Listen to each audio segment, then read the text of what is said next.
right, everyone. Oh, this is really loud. I'm Rex Fergus. I'm the president of the Proud Boys. And we came out here today to show our support, obviously, for the event that's happening here. We love our guns. We love our country. One of the things that everyone's been talking about today is how that's being stolen from us systematically. They started out, I remember when I was a lot younger, everyone had guns. When I was really young, I was given my first gun. It was a 22 long rifle. It was a bolt action, and we'd go out and shoot it all the time. Our parents taught us how to shoot. They taught us how to respect firearms and the abilities that they have and that you will have when you have the firearm. They taught us how to hunt. They taught us the responsible way to handle these guns. So we grew up with a healthy respect for it and for the people that carried them. We grew up with a respect for law enforcement officers, the people that go out there, our military, the people that carry firearms every day to protect our ability to have these rights so that we don't have to use our guns here at home. But I'll tell you, the direction that I see the country going in, and like some of these guys have said, I've lost a lot of hope. I've lost a lot of hope in our government. I've lost a lot of hope in the people, the leadership that we have elected or the people that we've tried to elect. And their inability to do their jobs, their inability to maintain our freedoms. Every single law that they create is further restricting us. Every law.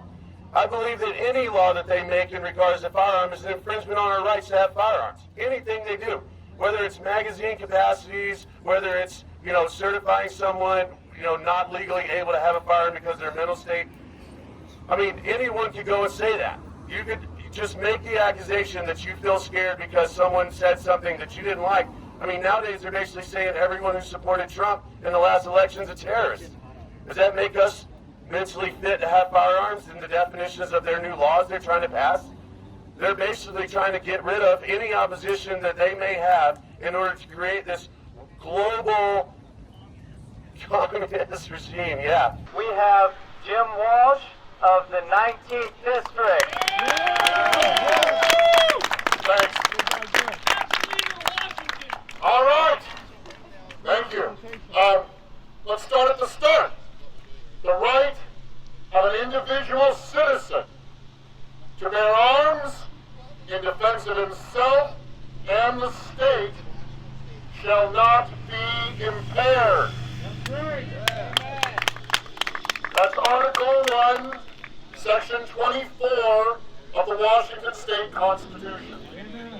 The constitutional protections for the right to bear arms, to open carry in this state are stronger than the protections described in the federal Constitution.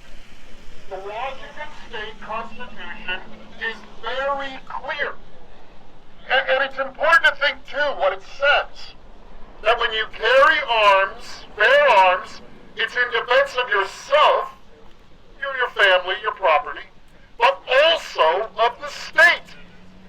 The idea is that by defending yourself, defending what is yours, you do a favor to your neighbors. We're doomed. I'm telling you flat out. I hate to be a doomsayer, but it's time to wake up. That's what's going on. You don't believe me, do your research. I've done mine, inside and outside the military. I love you all. I really appreciate you here. I wish there were more people here. I did expect a lot more people. I think some events got divided and stuff. But look, get out there and talk to people. Let them know what's going on. We have to stand up now.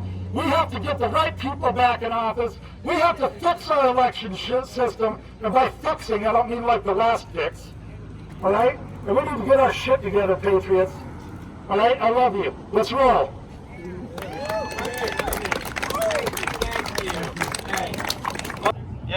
I don't know what the answer is, but I do know this. We need to appeal to God. He will empower us.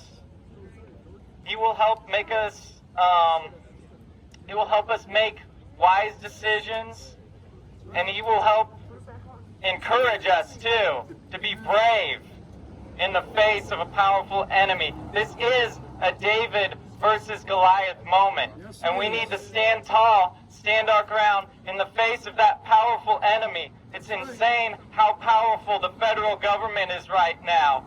There's no such thing as private communication right now, except face-to-face with no cell phones present anywhere. They're not going to listen to our phone calls, our letters, and our email. We've tried that forever. Now, I taught self-defense classes for decades, women, men, everybody. And I always taught people, if you are under attack from someone who's trying to harm you, at some point, you must stop defending. At some point, your defense must become an offense. Now, there's lots of ways to do that. They are going to continue to strip all the Bill of Rights in the Constitution. We know that. You know that. All right? And they'll try every clever little manipulative legal wording way to do that. But the fact is, they're in a state of war against us. I escaped from that dictatorship regime. I very much enjoyed every day my freedom life in the United States.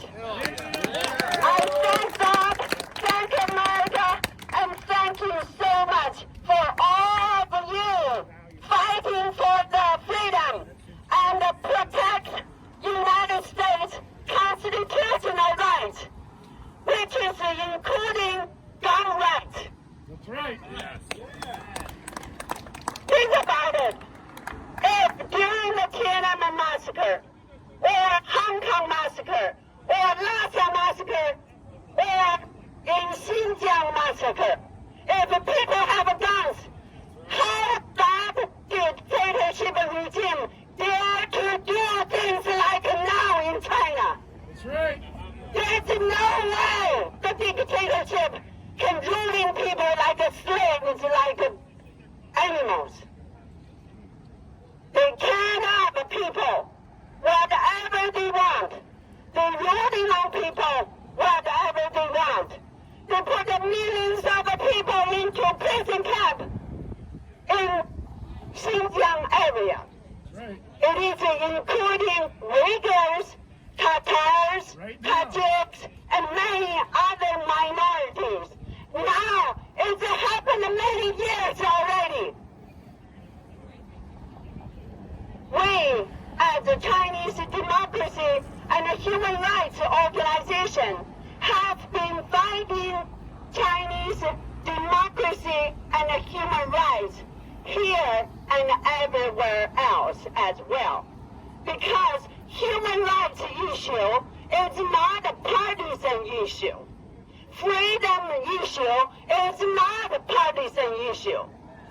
Both Democrats and Republicans should protect people's rights. That's right.